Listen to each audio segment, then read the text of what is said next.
Assalamualaikum warahmatullahi wabarakatuh. Kami dari kelompok 2 akan mempresentasikan database mengenai apotek kimia farma. Pertama-tama, kami akan memperkenalkan diri terlebih dahulu. Di sini ada saya, Mutia Duwina Prisya, bersama ketiga teman saya, Yusma Hafizah, Eka Putri Yulfani, dan Ulkia Sari. Selanjutnya, saya akan menjelaskan pengertian database terlebih dahulu. Database dapat didefinisikan atau diartikan sebagai kumpulan data yang disimpan secara sistematis di dalam komputer yang dapat diolah atau dimanipulasi menggunakan perangkat lunak atau software, program, atau aplikasi untuk menghasilkan informasi. Pendefinisian database meliputi spesifikasi berupa tipe data, struktur data, dan juga batasan-batasan pada data yang kemudian disimpan. Database merupakan aspek yang sangat penting dalam sistem informasi karena berfungsi sebagai gudang penyimpanan data untuk diolah lebih lanjut.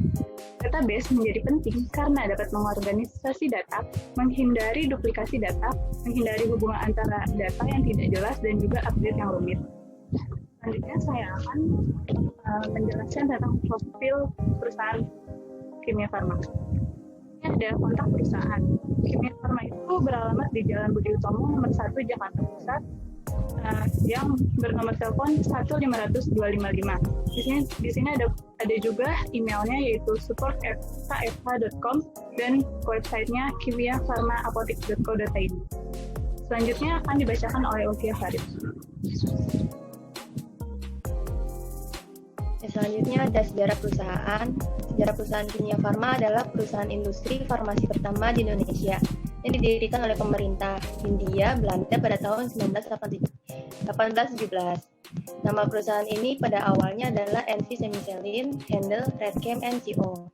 Kemudian pada awal kemerdekaan dinasionalisasi oleh pemerintah Republik Indonesia dan seterusnya pada tanggal 16 Agustus 1971 menjadi PT Kimia Farma, sebuah perusahaan farmasi negara yang bergerak dalam bidang industri farmasi, distribusi, dan apotek. PT Kimia Farma Apotek menjadi anak perusahaan PT Kimia Farma Tbk sejak tanggal 4 Januari 2003. Next. Visi dan misi perusahaan Kimia Farma yaitu visinya adalah menjadi perusahaan jaringan layanan kesehatan yang terkemuka dan mampu memberikan solusi kesehatan masyarakat di Indonesia. Selanjutnya akan dibacakan oleh Nisma.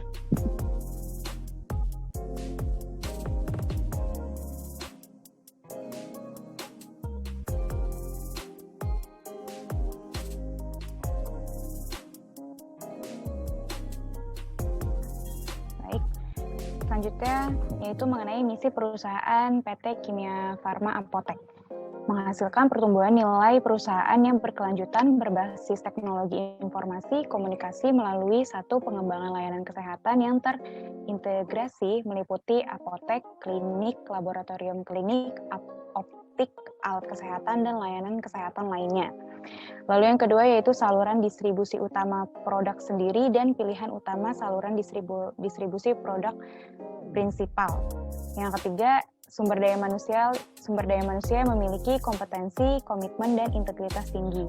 Lalu pengembangan bisnis baru dan peningkatan pendapatan lainnya atau fee-based income.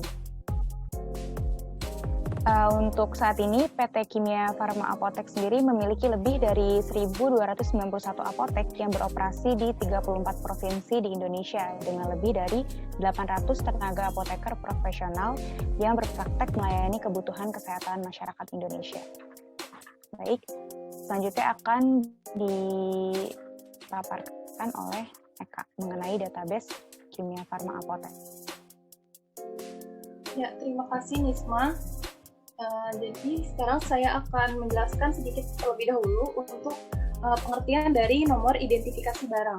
Jadi nomor identifikasi barang atau penomoran barang ini digunakan untuk mengidentifikasi barang-barang secara unik yang dibuat untuk daftar persediaan barang atau inventory.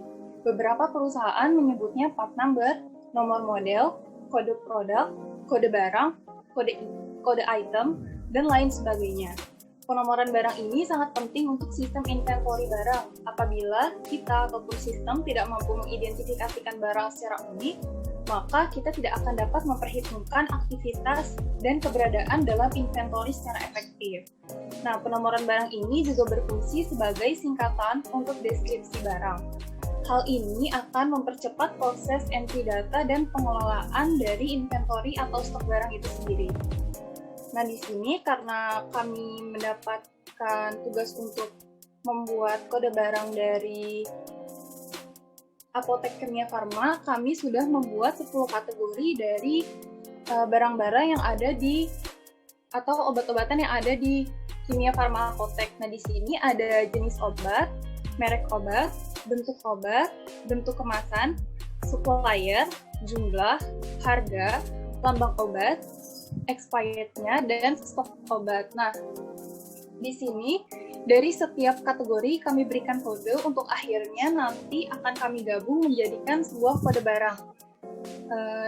Di sini dapat kita lihat jenis obat, kodenya ada 1, 2, 3, 4, sampai 5, lambang obat 11, 12, 13, dan yang pastinya kode-kode ini itu berbeda semua, hingga akhirnya nanti dapat dikumpulkan menjadi sebuah kode barang atau kode obat yang berbeda-beda. Bisa ke atas, kan, Nisma, di kode barang. Nah, di sini ada urutannya, yaitu yang pertama JO atau jenis obat, yang kedua MO, merek obat, yang ketiga BO, bentuk obat, yang keempat ada bentuk kemasan, yang kelima supplier, yang keenam jumlah obat, yang ketujuh harga, yang kedelapan lambang obat, yang kesembilan expired, dan stok obat. Nah, di sini digabungkan menjadi satu sesuai dengan kode-kode yang tadinya sudah kita buat di kategorinya. Digabungkan di sini bisa diperbesar, Kak Nisma.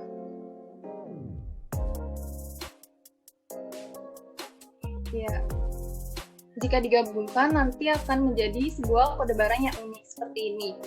Jadi, karena komiks ini merupakan jenis obat batuk, dia ditulisnya kodenya 1. Lalu merek obatnya Comics Peppermint, itu disingkat karena pengaturannya di kategorinya itu disingkat, jadi KP. Lalu yang kedua ini 21 merupakan bentuk obat, yaitu bentuk obat sirup. Yang 32 ini bentuk obat, atau maksud saya bentuk kemasan, 32. Lalu kita dapat obat ini dari supplier pertama, yaitu S1. Selanjutnya itu ada harganya, atau jumlahnya. Selanjutnya baru harga, lambang obat, dan seterusnya. Hingga akhirnya kodenya berakhir unik. Mungkin sekian presentasi dari kita, kurang lebihnya mohon maaf. Wassalamualaikum warahmatullahi wabarakatuh.